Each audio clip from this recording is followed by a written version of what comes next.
Hey, it's Tuesday night at 6 o'clock. I am not in a cabin. I'm outside. Total Schmidt Show.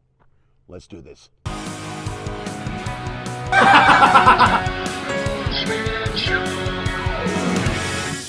Hey, I'm not on a ship this week. I'm actually playing Las Vegas, Nevada. I recorded a couple of podcasts this week. One in particular, right now I'm going four-wheeling with my friend Austin Brooks, who's a magician for years I worked with on the road. Good friend of mine, lives here in Vegas. Do me a favor, hit the support the show, hit a thumbs up before you realize you don't like the show. And then you can subscribe to the channel as well. Do that. That'll support me. That helps a lot. If you want to do more, you can support us financially. You can go to my website, LennySchmidt.com, go to Pay If You Can menu at the top. All kinds of ways for you to sponsor the show for as little as $1 and as much as $10,000. You can pay whatever you want. If you like the video, if you like the content, pay something if you can. If not, it's okay. It's free. It's good. But for now, today, sit back and enjoy whatever I put together for you guys today on Total Schmidt Show as we go four-wheeling in Nevada with Austin Brooks. We're recording, so go ahead and start it off. Go ahead and say stuff. Yeah. You got to introduce me and shit. Oh, sorry, man. I did the intro over there. I do it solo. Well, I usually just start with us talking. It's Austin Brooks, ladies and gentlemen. We're in his car using his camera. and we'll see how this goes. Yeah, we'll see how this goes. This is yet another thing I'm trying. We'll figure it out. It looks great on here. Okay. That's bouncing, but this doesn't seem to be I've got bouncing. the active stave on, so we'll see So this how got to that help a works. little bit. There we go. All right, so what do you want to talk about? Dude, when did you, how long have you been living in Vegas, man? We moved here from Los Angeles in, I think it was like October somewhere of 2018. And you don't do any more, you don't do magic at all anymore? I do on occasion. With the business I'm in now, I kind of use it as a kind of like for example, one of my clients had a trade show here in Vegas a couple of weeks ago. So I just kind of said, hey, since you guys are going to be in Vegas, let me stop by your booth and do some magic to draw in some, people to the booth. Yeah, right on. So I use it that way. I bring your name up all the time when I talk to other magicians on ships. Because you're still like one of the best sleight of hand. I see people use sleight of hand all the time.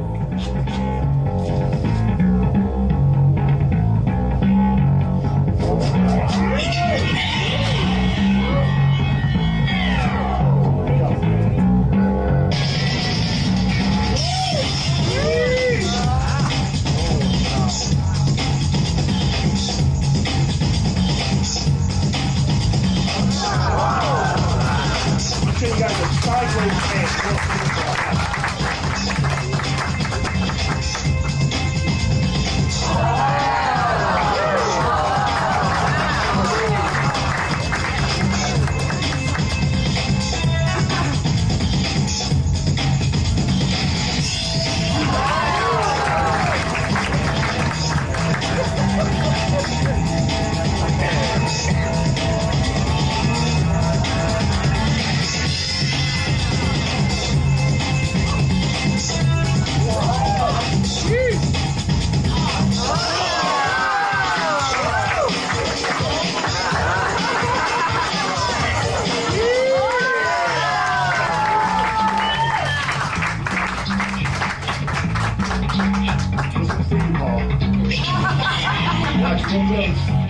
everybody watch the car.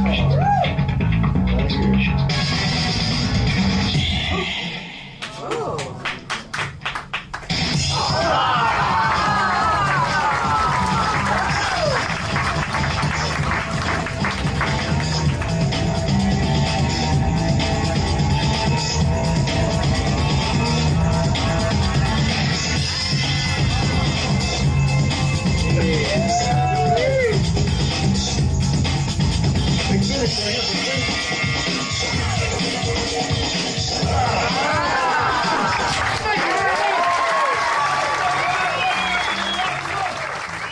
But dude, I always tell the stories how he used to go and do those little bars in Indiana. Oh, those are the best. Dude, and you would open up with fucking 9-inch nails and It just scared the crap out of all the locals. It was Do like, you remember the tour or a couple of, for whatever reason, I had it in my mind that I was a rock star. For whatever reason, I don't know what it was. And I was just doing card tricks, but in my mind, I was like a rock star. So remember, I bought that like, I don't know, it was like a 3,000 watt system or something, right? And Yeah.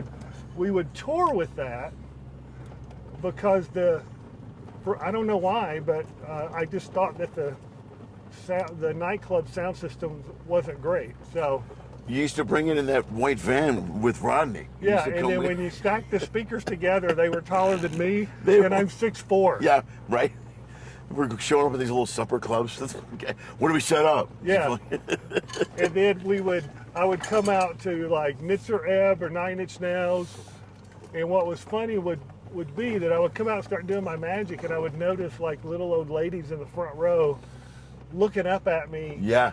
bobbing their head with Kleenexes in their ears. It was great. Dude, I really still look. That opening was such a powerful opening, and you would do the chord things, and if they wouldn't say anything at first, you would go, "Come on!" Yeah. I think that was one of the things that, like, what I loved about it, and then what, I don't know, kind of in the long run maybe hurt me because I actually went to a magic college, believe it or not, called Chavez Yeah, College. the Emmanuel. famous one in Michigan, right? Yeah, and it's kind of like the Juilliard, but for magicians. So you learn like I'm classically trained sleight of hand artist, right? Right. So I had that in my mind, like think like Blackstone or those guys in the 60s with the tuxedos, that was the kind of stuff I was Right. trained on. And then I was looking for, okay, now I've got this thing, where do I go perform, And then believe it or not, there's not a lot of places for magicians to perform. And then on the south side of Chicago, there was this old nightclub called Biddo Magic. It was one of the few places in Chicago to where you could perform. So I would be performing there a couple times a month, and then this woman came in and said, "Hey, I've got an agent I want you to audition for. You would be fun to open up for comedians." And I go, "Okay." And so that was Joni. We probably talked about her in a little while. Yeah. And so she liked what I did. I 10 or 15 minute set, great for opening. And then so once I started in the comedy scene, you guys just kind of rubbed off on me. So I became more like sarcastic driven. I started, for the first year or so, I never talked in my act, right? Oh, no would just do way. the I didn't know music. you then, dude. Yeah, so I started talking, trying to do jokes, and then I started mixing, like I guess you would say, comedy audience participation magic. Yeah. With the classically trained magic, but to more modern industrial style music, and that became my brand. They come your I hook guess. or whatever. Yeah. So it was really rocking for the clubs, because when we were on tour, by that time I had like an hour's worth of material. We were both headlining. Yeah. And then when I moved to LA, none of the places like Magic Castle or anybody wanted to touch me because they were still set in those kind of 8 to 12 minute, don't say a word. Oh, just the trick? Just do just the trick? come out and do the trick. And I was getting warmed up in 12 minutes. I didn't know what to do, So when I moved to LA, it was around that time I tried to infiltrate the magicians market, doing all that, Magic Castle and all that stuff. And I learned that really the only way to make money doing magic was to be out on the road. Right. And I just spent 10 years on the road. So just, I said, man, is there something else what can I do here, So that was kind of like my first kind of disappointment in the magic world, was not being accepted for what I thought was a pretty decent show, that was kind of born out of the comedy clubs. And not just comedy clubs, I mean like biker bars and opening up for Yeah, rock dude, you were bands. great for like there's a place I played called the Pig Pen. Did you ever play it? It was in Western Illinois. But it was a biker rock and roll bar. And that's the type of, you killed yeah, there. I did. Yeah, I did you play that. Yeah, you do great there. It's a, you know what I mean? It's a very heavy rockish crowd. A lot of bikers that hang out there. Yeah, and in fact, I remember that. I think that was the bar to where it's going to get a little rough here, bro. That's right. I think that was the bar to where they got me really drunk afterwards, and I ended up staying till 4 in the morning doing tricks at the bar.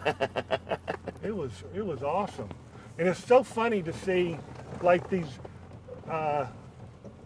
mean ass bikers. You know, I mean, they look, you know, like Yeah. you said the wrong thing, you might not be coming home that night, and it's so funny to see them act like little kids again. Yeah. You know. Blown away over. No way! How'd you do that? Yeah, that's cool. Do you remember that bar? It was like a Def Comedy Jam type bar in south side of Chicago. It was Lansing, TNT Comedy Hook. I was just talking to somebody about this the other day. So I don't know why, but they wanted to hire me to come there, right? And I've never performed in like an all-black crowd like that before, right? You Right. know?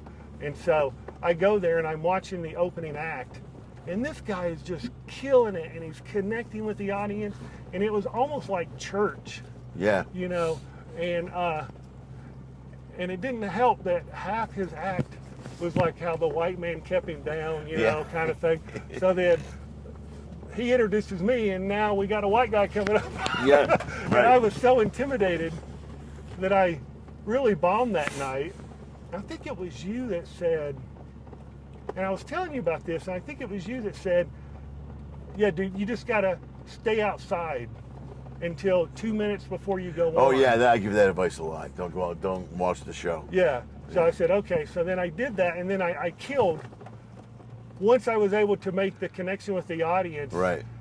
Man, it was kind of like the most vocal crowd I've ever seen. Of like, oh my God, no, he didn't. Yeah, yeah, It yeah. was so awesome. Yeah, I love that. I love that time, but it was just slowly they just started drying up. You know, like.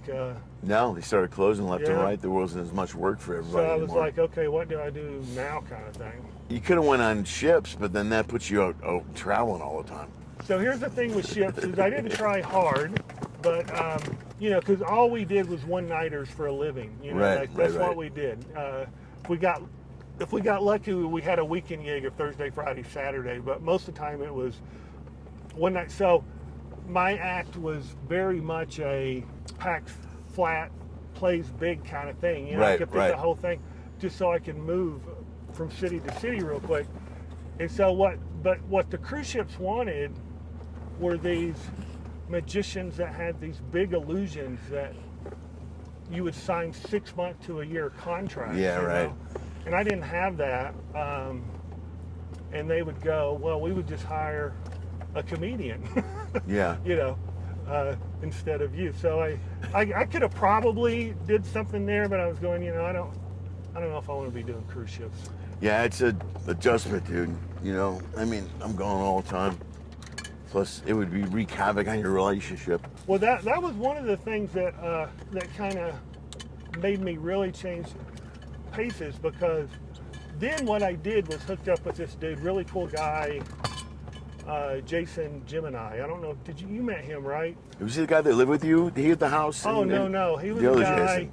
that we had that show together, Lords of Illusion. Oh, right on. Okay. Remember him? Yeah, I do. Yeah. Okay, so we kind of, I don't know, formed like a magic group, I guess you could say. Like it was me doing more of like the headline master of ceremonies Right. type thing, and then he was more of a street magic kind of guy, like when David Blaine was really hot. Right. Right. So we had a camera on him, following him out in the audience, and he'd walk out in the audience and do street magic, but we would project it onto the big screen, which I thought was a really cool thing. So Oh, that's smart. Yeah. so we'd intersperse that in the show. Then we had a hypnotist guy.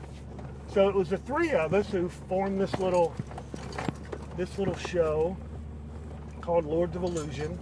We did it a couple times, and it was really picking up momentum to the point to where we had a meeting at couple meetings in Vegas, like Planet Hollywood.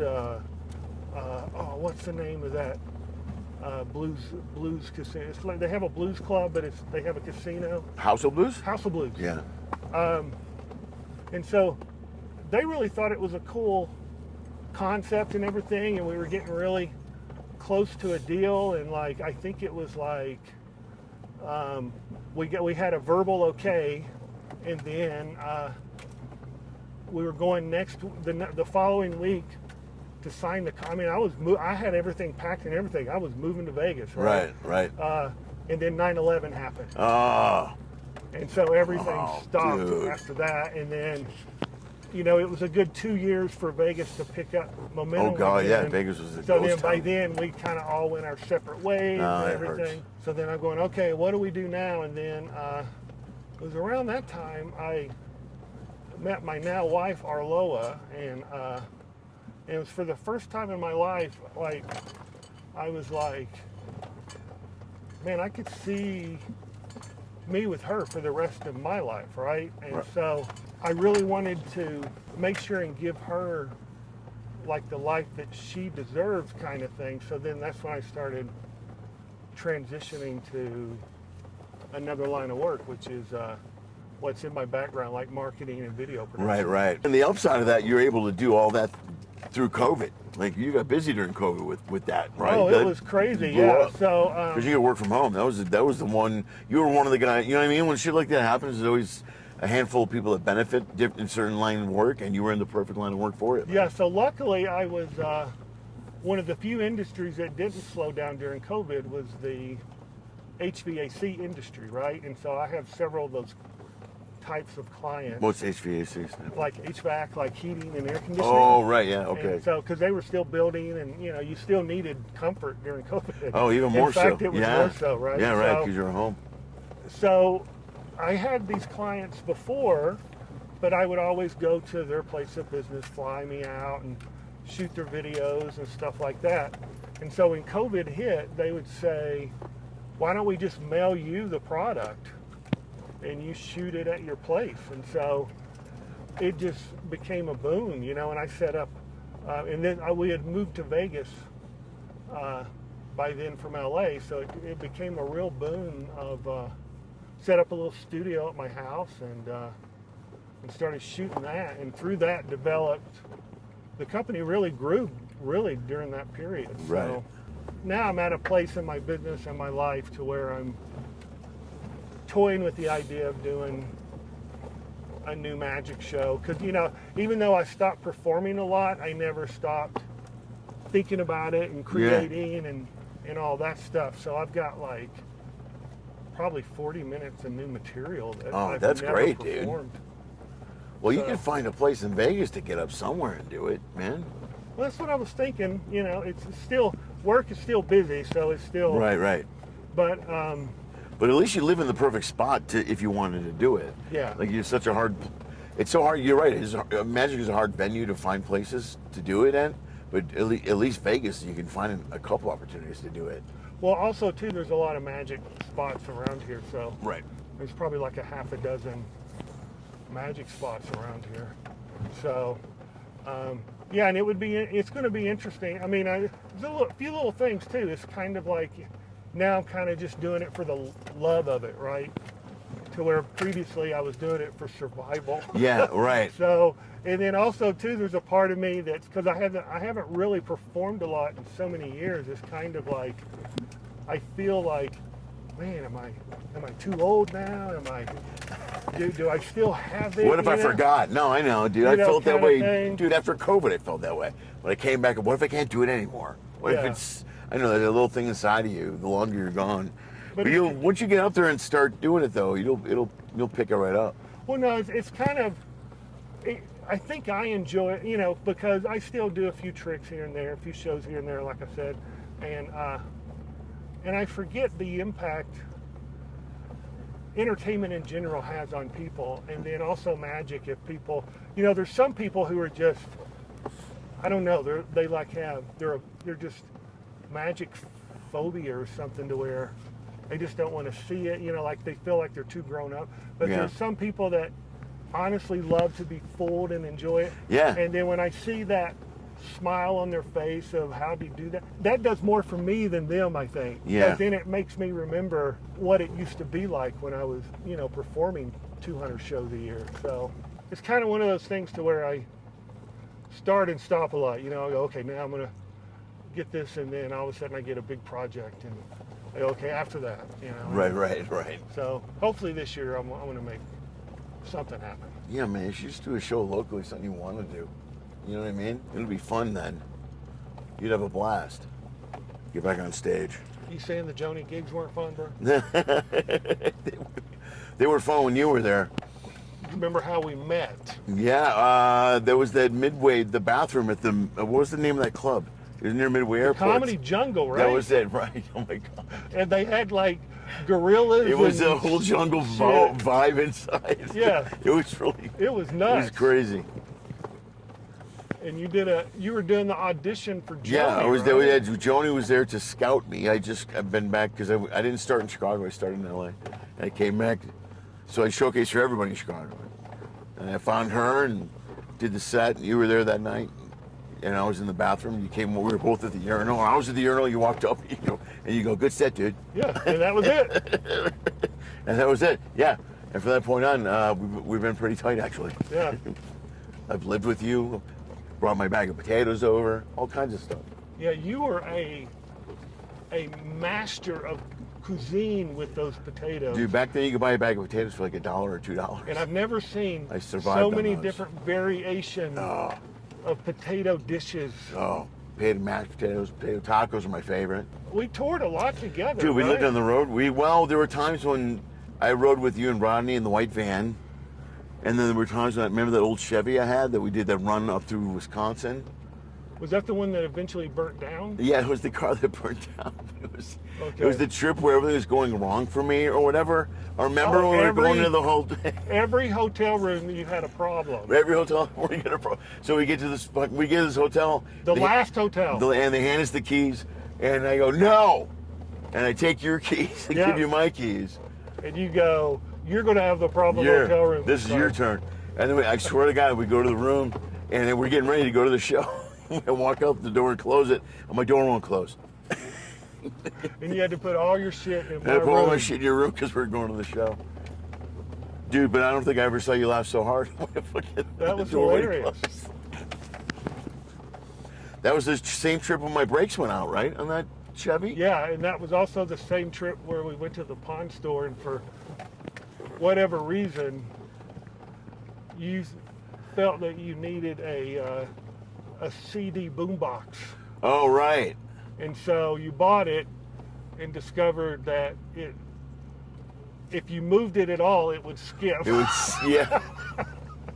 Oh, right, because we had to put a towel under it. Yeah, If you put it on a table, the vibration from the table Yeah. alone. Yeah. I was so mad. God damn it, that trip was annoying. that was the one to where, what was that guy's name? Rob? Oh, that was the guy in the Dakotas, right? Yeah. Fletch and Jeff Connor. Jeff Connor. Jeff Connor, was. yeah. Yeah, so he wouldn't, I don't know what his deal was, but we would go to get paid, and they go, oh, well, we'll pay you at the next spot. He was never there. The guys would tell us there, and then Right. we would have $10 cash to our names after a couple of gigs, and then all of a sudden, Yeah, you pick up like $1,800 Yeah. for the two of us, yeah. And And some then shithole, too, then- by the way, which is... and then at some hotels, I thought this was real sketchy, was there were some comedians just living there. Yeah, he had the Sioux Falls, Stephanie's was the name of the club, and it was at Sioux Falls Ramada Inn or Holiday Inn or whatever. And that was like the flop house for the comics in between the runs. So every Sunday, Monday, and Tuesday, there were a bunch of comics there. And my brother Mike got stuck there for months because he would never pay him the money he owed him. And he didn't have the money to leave. His car so- broke down. So Mike, but then he'd use Mike to host shows, and Mike would get free meals, and Since it you're was here. just weird fucking prison thing, kind of. Prison for comedy. Yeah, Oh, man. but a lot of guys had falling outs with that guy, and a lot of guys knew he was a crook. He was a crook. but he never Yeah. screwed me over. In fact, No, we both got paid, but Yeah. I never worked for him again after that. yeah, I worked for him a bunch, but he's also the guy where I learned the lesson not to put all my eggs in one basket. Because for a while, I worked for him every 3 months, and it would do all his rooms. So when he went under, I lost like 6 months of work, which is gone. Jeez. So I'm like, oh, that's a mistake. And one time he gave me a check for $1,000, and I drove home with it. I'm like, Oh no. I go, I can't believe I took a check from him, but it cleared. Wow. I always got paid from him. I don't know. I was just one of the lucky ones. There's a million guys. He owes money to millions of guys. Yeah, I think anybody could kick ass in a sold out stadium when they're all there to see you, but when you can go into a biker bar to where people are playing pool and don't want to see you, Yeah. and you end up winning them over, that's the sign of a good entertainment. Yeah, no, so I was talking about that with Francisco yesterday, the other comic. He did the podcast. And like a cruise ship is the same way, honestly, in a lot of ways. Because you're just a comic. They don't know who you are. Nobody knows Yeah. who you are. So, I mean, I think the mark of a good comic or a good entertainer, is to get up in front of a bunch of people that don't know who you are. Right. And be able to perform and do a good show. So yeah, but that's the adjustment on the ships, because you never, and Vegas is that way in a lot of ways. Their crowds are very heavy. They're very ship-like. You know, it's all touristy people traveling, stuff like that. Get a handful of locals, but not many. So this is known as, so we start at the creepy bathroom. I don't know why they call it the creepy bathroom, but it's where you start to air down and all that. And then this is what you call Cottonwood Pass. One of my favorite trails because it ends in Good Springs, which is an old Vegas town. It has the Pioneer Saloon. That's the oldest bar in Nevada, meaning that, it's been open the longest. I think it opened in like the 1800s or something. So, I love this trail. Do you remember when when I was doing that college gig in Chattanooga, Tennessee, and you took a bus down to open for Oh me? God, I used to take ground buses everywhere. It's the worst. Yeah, that's back that video that Rodney has. I gotta ask him if he has that Oh video. yeah, that's right. Yeah, when I was wearing those zebra pants and fucking the long hair. Dude, And, we thought we were somebody back dude, then. it was the greatest.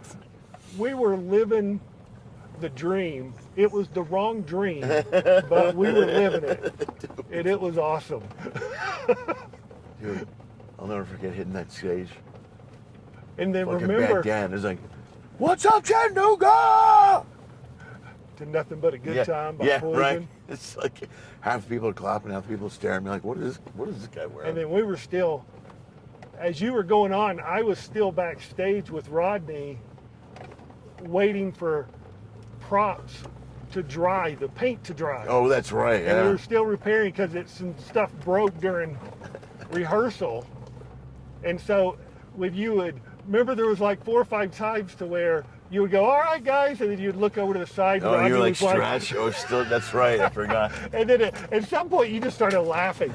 You go, "Guys, I'm out. I'm walking off the stage right now." I go, "Damn." So do you remember this was a couple years after I started doing more video production. So I had a nice amount of gear, right? And I was a huge fan at the time of this new phone coming out by Palm, and it was called the Palm Pre. And since I think at the time it was iPhone had an exclusive with AT&T. I think I was on Singular or something. Yeah. So I couldn't even get an iPhone if I wanted one unless I moved to AT&T, which I didn't want to do. Right. So Palm Pre was going to come out on Singular, and it looked like an amazing phone, like an answer to the iPhone. So, Yeah. So they kept pushing back the launch date of this phone, and I was starting to get aggravated. So I called you up and go, "Hey, let's make a video." And I kind of told you the story how they're not giving the launch date, and I said, "Let's make a video to where we kidnap somebody and say, we'll release them when you give us a release date.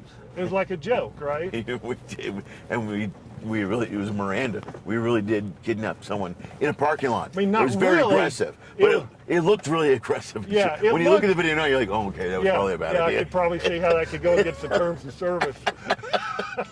So the video got up long enough for it to get somewhat a little viral, right, within the community, and then they pulled it, and but then the community, like the Palm Pre community or whatever you want to call them, I think they had a website back then. I can't remember the name of it, but so all these people were going, make another video, make another video. So we did, and then we changed it to just you talking to the camera. Yeah, we lightened it up a lot.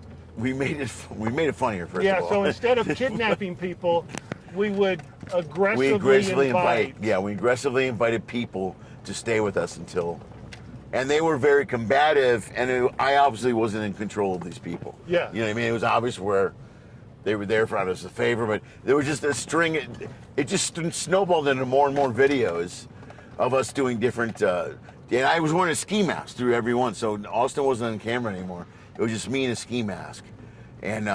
And then it became known. There was one with Kirby. She's like, "Oh, you're Mr. Ski Man." Remember the one? Oh yeah, where she recognized you at the store. At the store, right? Well, she didn't recognize you as Lenny, but recognized the character, Mr. Ski Mask. Right. So she thought she could get a free Palm Pre. Right. Yeah. And I thought she was into me. Yeah, that was good. Yeah. And then everybody was convinced that Palm was behind it. Like, we didn't show our identities, right? So everybody thought that this was a brilliant marketing campaign by Palm. And then so we did those. The first couple of times we thought they were just going to be one-offs, right? Right. But then the pressure came from everybody saying we can't wait for the next video. You know what it was? Because we gave ourselves a clock. Early on we kept saying, remember, at one point you have till Thursday to release at 5 o'clock. Yeah, and if you don't, then so then we realized, like, oh crap, we have to have a video up by Thursday at 5 o'clock. So I would rush over to his house at night a couple times to do these videos, and then we started playing with the time more. There were a couple where I said, you have until Friday. Wait, it's the weekend. No, we'll do, okay, Monday. You know what? Okay, Tuesday's better. When? Well, okay, Wednesday morning. Wednesday-ish. Yeah. Wednesday-ish. And we started playing with the time more. Because we started putting pressure on ourselves to get these videos out in time. Because if we were late, people were on that board at 2 o'clock on a Wednesday going, where's the video? Why are you guys late? Right. What's going on? Yeah, and there was a couple of times that added to the conspiracy. Because remember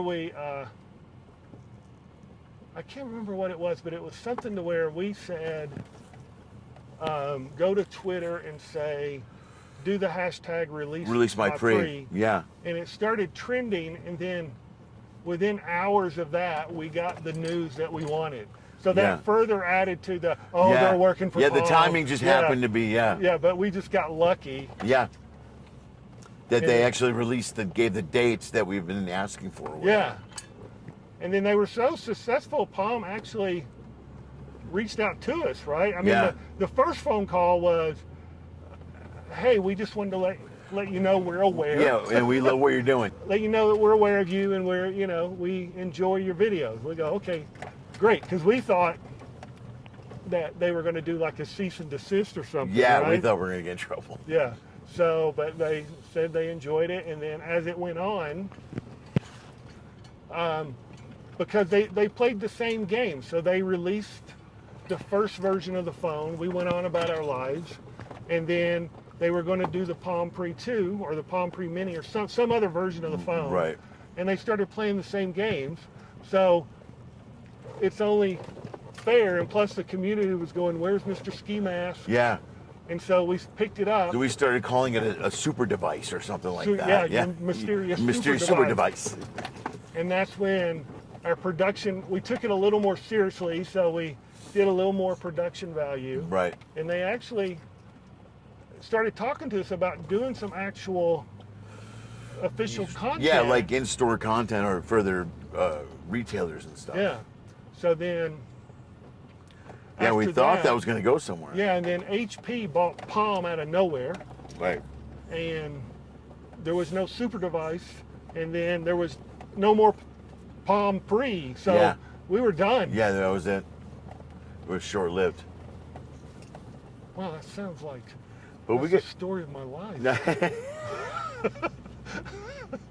Now that we're condensing it all down together, it's yeah. sad. We didn't even talk about the Dave Packer days. Oh my, that's probably for another. It's a whole nother podcast. Holy cow, man! Yeah. For the record, we never called you Mr. Ski Mask. That was just what the community. Yeah, they came up started with the calling. name, and then we Yeah. used it once in a video. Kirby said it once. Yeah, Mr. Ski Mask. And So we were unaware that there was some low budget oh right. Oh God. cable show in the Midwest, and this guy was named, it was called the Mr. Ski Mask Show. Right.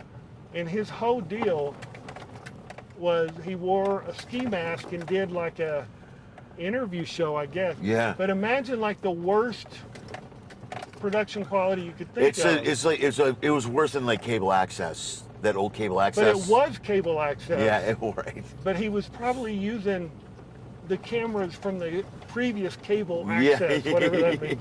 Yeah. And so he went on like a rant about us, right? Yeah, and his mom was on it. And they threatened us. They did. flat out threatened us. And But they knew and- information about I us. know, because at first I was like, what are they going to do? We've never given our identities. Yeah. And then when the mom said, you and your little magician friend, Yeah. we go, holy cow. Yeah, I'm like, they knew way more about us than we did not provide that information. Yeah. Anywhere. So you had to do some legwork back then to figure out But exactly. how would you even do the legwork? And they had like no followers or viewers. I mean, we had way more viewers. Well, I think that's why he was a little upset. Yeah, he was really mad. Yeah, and we weren't trying to steal the Mr. Ski Mask thing. That's just that came organically from the community. Yeah. I mean, that was the one thing. It was like the community totally drove us to do it because there Yeah. was no money involved or anything. So we did it totally for the fun of it and to get the reaction and all that. Well, that was good cool stuff. because they would kind of dictated what we did. Yeah. And we did stuff based on messages that came off the message Right. boards. So then they really got into that because then certain people would see our comments, or I would make a comment about a specific person. And remember, we did the Mother's Day one to where the woman Yeah. who played your mom griped out Yeah, that the was company. Yeah, she was. Yeah. And then, that's what it was. You gave her I gave her a box that was a that we dates. mocked up to Yeah, look like to look like the free. And she was so excited. Yeah, she's they like, "You finally accomplished listened it." to Yeah, you. They gave you a pre, and then she opened it up, and it's like Yeah. a I owe you. Right. And then she does that because my catch thing. I would go palm at the beginning of every video. Palm, you, and I'd spoke in that weird fucking memory. Yeah. Everything was dragged out like this. Palm! You again ignored a demand to give a release date for the pre. We gave you the weekend or told you you would suffer the consequences. But that doesn't mean we can't wish a happy Mother's Day to all the mothers that work at Palm. We hope you had a wonderful day. And to show you how mine went, I brought a clip. Happy Mother's Day, Mom. For me? Happy Mother's Day to me. Happy Mother's Day to me. Oh, you did it. Oh, Sonny, you finally did it. Yeah, kind of. It's a little for when. An IOU? You're giving me an IOU? They haven't given you a release date yet? No. Boom! You've upset my mother! Our lowest parents live here, and at the time I was like, because of my job, I could live anywhere because I would Right. just fly or do the videos in the studio. So I said, let's just move. There's no reason for us to be. I mean, Yeah, LA dude, is you an fit- awesome you- place, but there's got to be a reason to be there. Right now, you don't have, and it's so overpriced. I'm looking forward to getting out of there. And you fit right into Vegas, man. It's like you just jumped right into everything. You know, I mean, we're four-wheeling now, and you know, go to the range usually when you're not here. But yeah, you fit into the.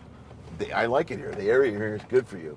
Well, that was the cool thing. I discovered off-roading during COVID was like, you know, you're coped up in the house, and then I was reading online, you know, what to do in Vegas during COVID, and discovered there was 17,000 miles of trails. Wow.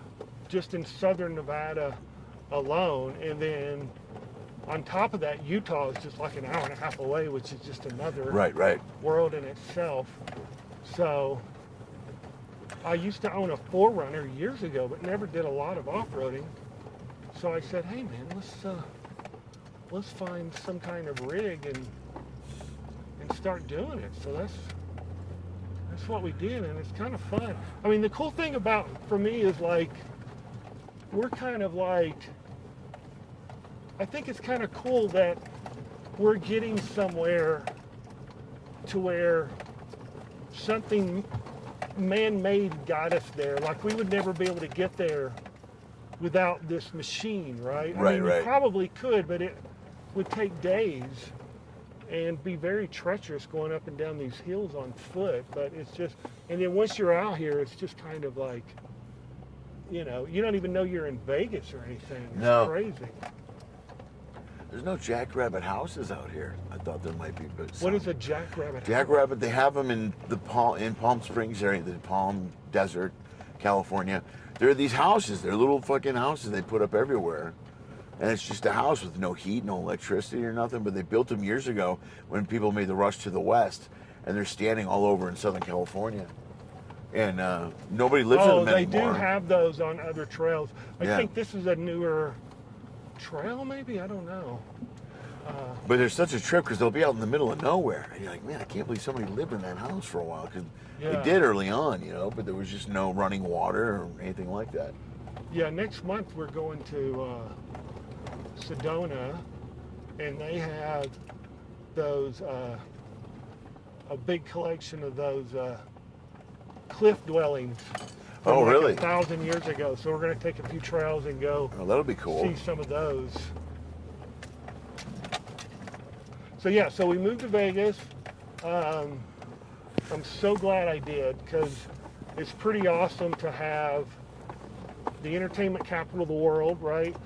You can go see anything you want, Yeah. which we still go down to the Strip, you know, several times a month, and then at least one or twice a month we'll do like a staycation, get a room on the Strip, see a show or whatever. Oh, that's cool. But then what's cool is where our house is 20 minutes away. You feel like it's anywhere America, so you're not affected by Yeah. all the craziness. Yeah, you don't feel like Strip. you live on, you know, live in the Strip. You're not Yeah. in the middle of all that action stuff. That's one of the most attractive things to think about Vegas, is that you can live here and be far enough out of the Strip that you're just in a neighborhood. Yeah. You know what I mean? And if you really want to go to Vegas, you're just going to Vegas. And then you can go like out here. This is a good area. Now you can four-wheeling, and there's a ton of options out here. Not to mention the lake that's not so far away and all that stuff. But you can live in basically. Yeah, Lake Las Vegas is beautiful. Yeah. We go there during the summer a lot, and it really does feel, I don't want to oversell it, but when you haven't been to Hawaii in a while, it kind of feels like you're going to a tropical destination. Oh, really? Oh, that's Yeah. cool. So, it's pretty nice. So, yeah, so I love Vegas. It's a fun little city to be in, and yeah, we got heat, but it's a dry heat. That's what they always say. That doesn't really help when you go to open the door. Yeah. And It's you've got a 115. brass doorknob, and Yeah. you second-degree burns on your fingers. But Yeah. other than that, it's Or pretty Or cool. forget to put a sunblock thing in your window. Yeah. Oh, we have those definitely. So that's my life in 30 or 40 minutes. All right, man. But Austin's one of my oldest friends. Yeah. Not that he's old, but I've known him longer than many, many people. So, Yeah, you're one of the few guys that I kept up with. Okay, here's going to be a nice little. dude, I was just telling some of this story. Remember your wedding when I stood up for it Oh, was that was on your phone. awesome. That was great. Yeah, you were my best man, but Yeah. you couldn't come to Hawaii. Yeah, so there's a picture, the So- wedding pictures, fucking, he's him holding the phone. So you were we were FaceTiming you during Yeah. the wedding, Yeah, and you were there with us. it was great. Yeah, and I love the wedding picture with me with the phone. You can actually see me on the phone. It's great. It's really cool. It's one of my favorite pictures ever. Well, all right, I guess we're done, right? All right, yeah, Wow. that'll do. Wow. Dude, thanks for being on the show. I appreciate it, man. You're still watching? That's amazing. Nobody does that. Nobody, but you did. That means you want more. Pick one of these clips. Go for it. I dare you. Hey, also follow one of those social media thingies.